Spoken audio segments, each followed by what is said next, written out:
Police SI परीक्षा जालियाती घटन में गिरफ हो ब्रह्मपुर जेल में रही 114 जन आशायी परीक्षार्थी मैंने आज जमीन में ब्रह्मपुर जेल बाहर गतकाली समस्त 114 जन आशायी परीक्षार्थी मानू जमीन प्रदान करते भिजिलेंस कोर्ट। यही क्रम आज सका निज पुओ झील को नापी ब्रह्मपुर जेल सम्मुख में अभिभावकों भिड़ लगी। प्रथम 114 जन आशायी परीक्षार्थी मध्य 6 जन छात्री को ब्रह्मपुर जेल छाड़ी दि जाइथिला। यापर पर्यायक्रमे आज राति सुधा समस्त बड़का आशायी परीक्षार्थी मानक ब्रह्मपुर जेल छाड़ी दि जाइछि। एही मामला रे मंगलवार क्राइमब्रांच तदंतकारी अधिकारी भिजिलेंस कोर्ट रे केस टाइप तथा सीडी दाखल करथिले, किंतु कोर्ट रे विचारण समय 114 जन आशायी छात्र छात्री विरुद्ध में आवश्यक तथ्य प्रमाण क्राइमब्रांच कोर्ट रे दाखल करि नथिला।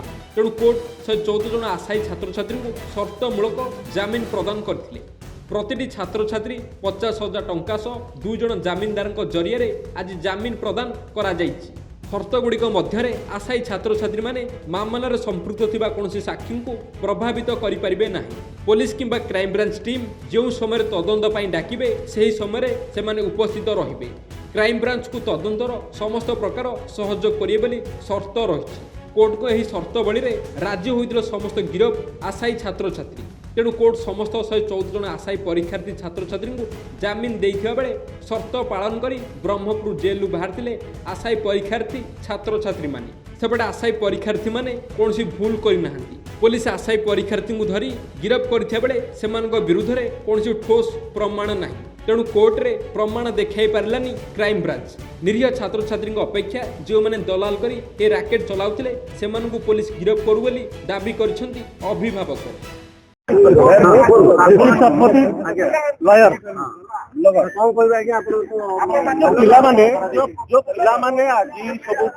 दीर्घ 1 मास एटा निश्चित भाव में गोटे अन्याय होती प्रति समय ही कह माननीय उच्चतम न्यायालय उपर आमर आशा भरोसा अच्छी एवं आज आम जिते भी गार्डियन अच्छा आम मन में टिके दुविधा ना जे आम पिला किसी क्राइम करके जदि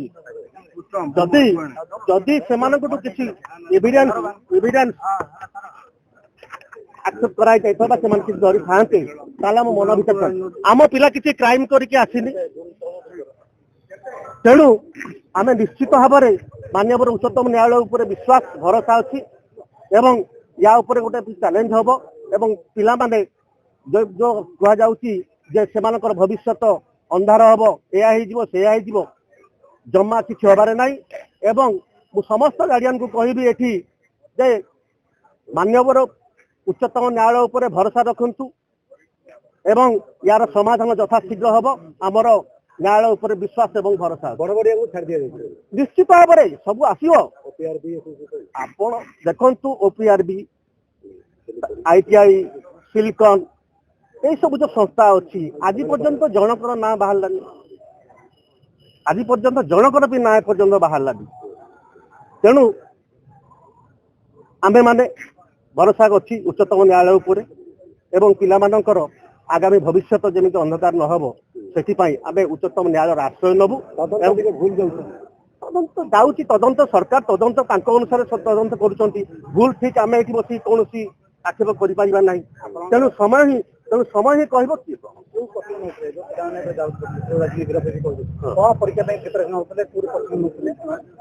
एमाने जाउथिले जहाँ शुणा मिलूँ एमाने जाउथिले they are on the way they are on सेमाने शुणु नाई कौन जगह से कोचिंग नहीं ना जाउथिले।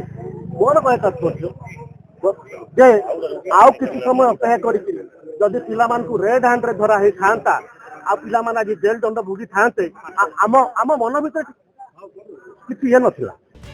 ब्रह्मपुर जगन्नाथ साहू रिपोर्ट टुमाणी टीवी।